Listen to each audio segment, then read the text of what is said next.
손혜원이 이런 트윗 썼어요. 종편을 보고 이제 말 한마디까지 다 잡아서 고소를 해버리겠다. 종편에 그 야권 의원들이 휘둘리는 걸 보다 못해서 본인이 나서서 이제 다 잡아내서 고소를 해버리겠다고 트윗에 쓰셨고, 이게 사실은 우리가 민원연과 하고자 했던 종편 떼치 프로그램과 맥이 닿잖아요. 그래서 민원연과 손혜원 의원이 의기투합을 했어요. 그래서 오늘 원래 손혜원 의원이 나오기로 했거든요. 근데 보좌관이 일정을 잘못 알려서 오늘 딴 데 갔어요. 그래서 이 사안을 대신 정청래 의원이 하나도 안 바쁜 정청래 의원이 대신 이 사안을 커버하고 본인 얘기도 하고 하는 것으로 해서 민원연과 정청래 의원을 같이 모시겠습니다. 여러분 안녕하십니까. 이 시대의 참 손혜원 정청래입니다. 안녕하세요. 저는 민원연의 김원경 사무처장입니다. 일단 손혜원 의원이 나오셔서 말씀하셔야 되는 상황이었는데 이게 어떻게 하다가 이렇게 의기투합이 된 건지 잠깐 설명해 주세요. 원래 지금 손혜원 의원이 하루하루 정치 일정을 하는 것은 제가 8년 전에 했던 것과 지금 똑같은 과정을 밟고 있습니다. 8년 전에 저도 18대 총선 때 조선일보 문화일보 사건으로 재판을 했었죠. 제가 고소고발을 해서. 그래서 제가 국회의원은 떨어졌는데 떨어지고 나서 재판을 해서 제가 4,700만 원 받았어요. 문화일보에 허위 제보를 한 당시 한나라당 구의원에게 2천만 원 손해배상을 받고 문화일보한테는 2,700만 원을 제가 받았죠. 깎아달라고 하는 것을 한 푼도 안 깎아줬어요. 그래서 4,700만 원 이렇게 제가 받고, 그래서 언론사와 고소고발 투쟁을 승리로 이끈 이런 전설의 정청래입니다. 아, 이 얘기 하라니까 뭐 다른 얘기하고 그래서 진짜 미쳐. 제 대신 그 얘기 안 하면 제가 하려고 그랬어요. 제 대신 국회의원이, 두 분 조용히 하세요. 제 대신 국회의원이 된 손혜원이니까 당연히 저의 전설적인 이런 영웅적인 투쟁을 알고 나서 아 나도 정청래처럼 해야 되겠다 하고 생각한 거예요. 종편에서 손혜원 의원에 대해서 어떤 사실과 다른 공격들이 있었나요? 그 팟빵에 있는 팟파이스 그 저기 댓글들을 제가 열심히 보거든요. 호시탐탐 보는데 거기에 요 글이 올라오면서 네. 링크를 걸려서 올라오면서 이제 민원연이 이거 좀 도와주세요 이런 식으로 이제 그 팟파이스 보시는 팬들이 손혜원 의원은 민원연의 종편 떼치 프로젝트를 몰랐어요. 네, 그때 네. 당시만 해도. 제가 우리가 보겠다. 보고 싶다. 어차피 우리가 해야 될 일이잖아요. 아이템 자체가. 그래서 저희가 꼼꼼하게 보겠다라고 했고, 그 댓글을 단 이후에 이제 그 보좌관하고 이제 통화가 돼가지고요. 네. 저희가 이제 저희 나름대로 원래 하던 일이니까 잘 해서 한번 문제가 있는지 살펴보겠다라고 말씀을 드렸고, 실제로 저희가 모니터를 해보니까 문제가 있었어요. 근데 왜 아무도 저런 일이 있었던 그 앞일을 얘기를 안 해요? 그게 PPT에 들어있어요. 아, 그래요? 보여주세요. 네. 예. 자, 손혜원 의원이 크리에이티브 30억 원이 코리아. 투입된 국가 브랜드 크리에이티브 코리아에 대한 표절 의혹을 제기하셨어요. 근데 이것을 가지고 언론이 어떻게 했냐. 표절 의혹 자체에 대해서는 이야기하지 않아요. 그건 나 몰라라. 예, 하고 문제 제기를 한 손 의원에 대해서 흠집 내기를 하고 인신공격을 한 어떻게? 거죠. 가장 먼저 중앙일보가 보도를 했어요. 이 보도 이후에 손혜원 의원이 그 글을 쓰신 거거든요. 아하. 근데 이제 중앙일보 보도에서 백기기 공세 손혜원에서 만든 이불상표 6년 전 패소했습니다. 그 나라에서 만든 그 브랜드가 이거 네, 표절이다라고 주장하니까 네. 거꾸로 니네 회사가 만든 그거 표절 아니어서 패소한 거 아니야 이렇게 나온 거. 그렇죠. 그러면서 이제 손혜원 의원은 본인이 그 표절로 패소를 당한 사람이기 때문에 자격이 없다는 식의 논리를 구축하기 위해서 오케이. 이렇게 기사가 나온 거죠. 그런데, 잘 보세요. 이부자리하고 동짐침장 굉장히 비슷해 보이죠.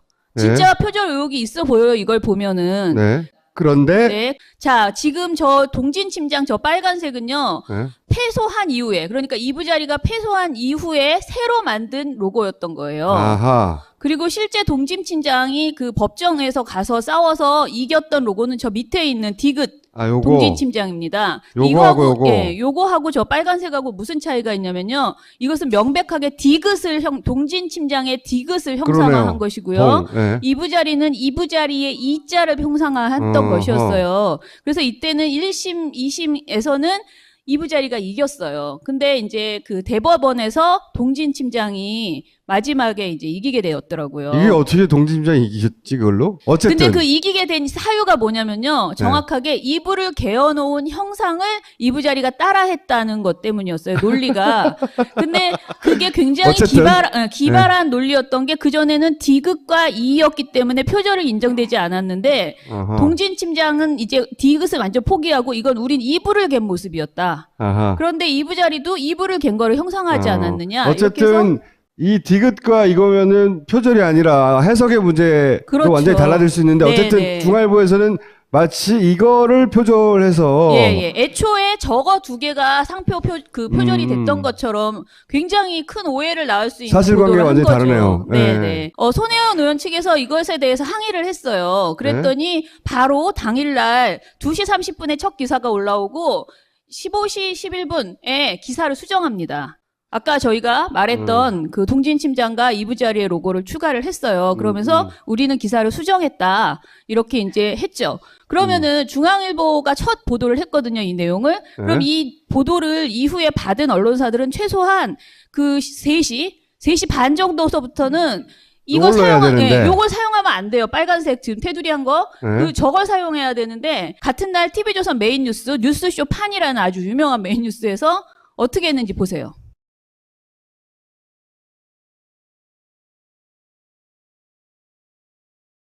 국가 브랜드 표절 논란을 제기한 더불어민주당 손혜원 의원도 로고 표절 소송에 휘말려 패소했던 것으로 드러났습니다. 또 광고 디자인 회사의 대표로 있다가 남편에게 대표직을 넘겨준 상태에서 유관 상임위에 배치돼 논란이 예상됩니다. 침구류 제조업체 동진침장의 회사 로고입니다. 이불을 개놓은 모양을 본뜬 것으로 지난 2001년 특허청에 상표로 등록했습니다. 그런데 2년 뒤 경쟁사인 이부자리가 비슷한 상표를 등록합니다. 교묘한 사실 왜곡이네요. 예, 중앙일보가 정정을 한 게 3시인데 이거는 저녁 8시에 한 보도거든요. 그러면 당연히 반영했어야죠. 그러니까 제가 쓴 게 게으름이냐 악의적인 의도냐 그건 알 수 없다는 거고요. 또 하나는 채널A에서는 이 사건이 뭔지 너무 복잡해서 이해를 못 하시나 봐요. 그래서 막 굉장히 복잡하게 사실관계 파악이 안 되는 그런 보도를 했습니다. 그래서 한번 보세요. 이슈가 된 건데요. 이 위에 게 이부자리 이 로고가요. 손혜원 의원이 2002년에 만들었던 로고입니다. 이 이부자리의 이에요. 이부를 말아놓은 것 같은 이런 모양을 그려놨는데요. 2010년 이 동진침장이라는 곳에서 비슷한 로고가 등장을 했습니다. 이 동진침장 역시 이불 브랜드인데 디귿을 형상화했다라고 알려져 있습니다. 워낙 모양이 비슷하다 보니까요. 서로 상표권을 가지고 소송을 붙었는데 대법원에서는 이부자리의 상표권 등록이 무효라고 판결을 내렸습니다. 횡설수설합니다. 내용 파악은 정확하게 못한 채 일단 까야 되니까 까다가 자, 다음 장 사실관계- 보면요. 네. 제가 내린 결론은 아니죠. 악의적인 말장난이 있어요. 손 의원에 대해서 부정적인 이미지를 더 씌우기 위해서 갑자기 난데없이 절도 불륜 얘기를 합니다. 보세요.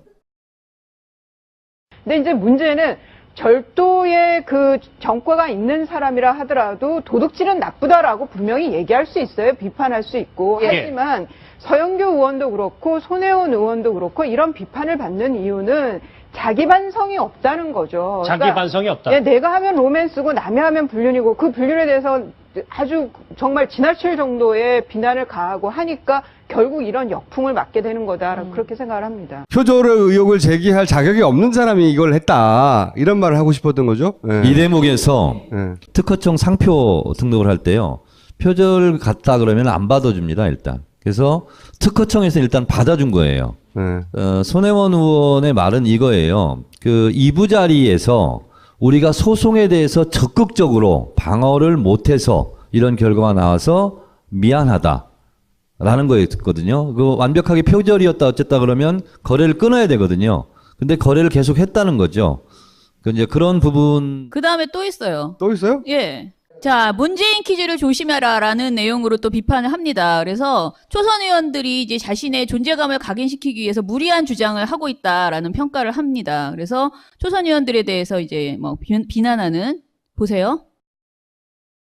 그러니까요, 글쎄요. 예. 조홍천 의원, 표창원 의원, 손혜원 의원까지 문재인 전 대표의 퀴즈들이 구설에 오르고 있어요. 한 방 터트려야겠다 이런 마음 때문일까요? 그럴 겁니다. 제가 볼 때 뭐 손혜원 의원이 표절론을 주장했던 크리에이티브 코리아,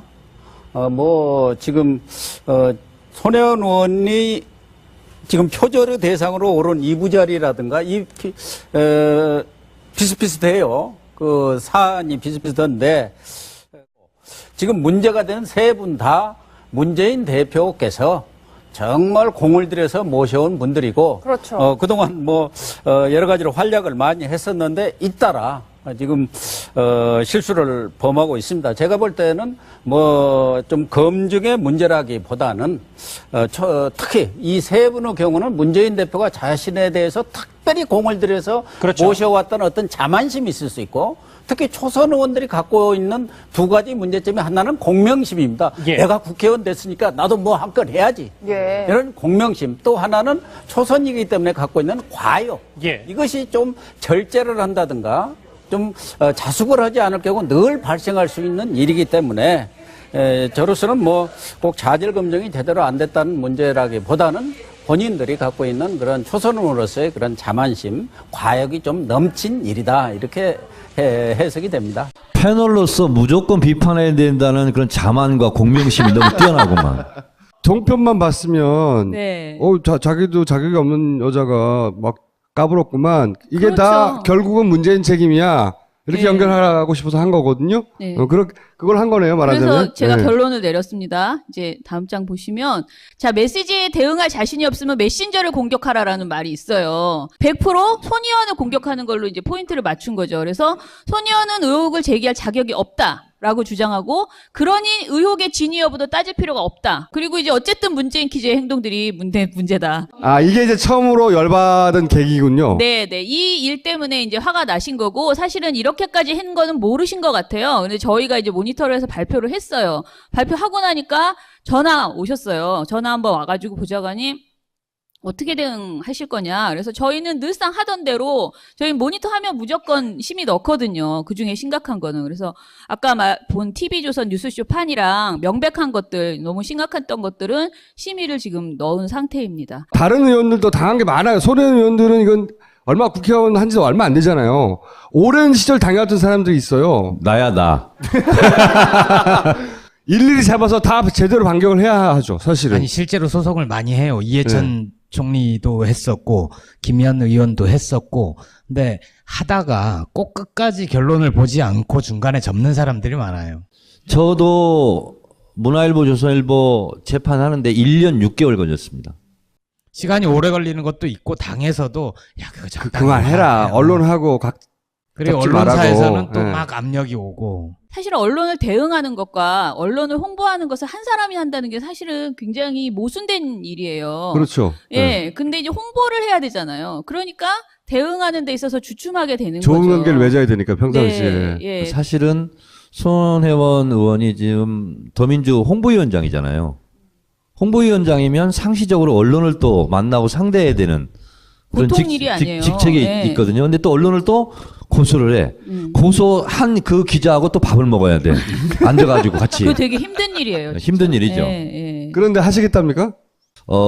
제가 하라고 그랬어요. 힘든 일을 좀 해봐야 된다.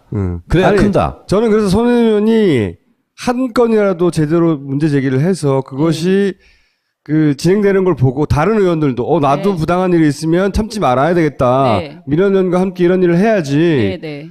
라고 하는 대표 사례가 첫 사례가 됐으면 좋겠어요. 그러게 말입니다. 알겠습니다. 오늘 감사합니다. 네, 감사합니다. 네. 똥은 싸고 다니냐? 미치도록 싸고 싶다. 빅동의 추억. 미궁 장사랑! 구렁이 똥 이뻤다. 장이 살아야 내 몸이 산다. 혈중 콜레스테롤 개선과 배변 활동에 도움을 주는 건강기능식품 빅동의 추억. 미궁 장사랑. 지금 딴지마켓에서 만나실 수 있습니다. 이렇게 의기투합이 된 건지 잠깐 설명해 주세요. 원래 지금 손혜원 의원이 하루하루 정치 일정을 하는 것은 제가 8년 전에 했던 것과 지금 똑같은 과정을 밟고 있습니다.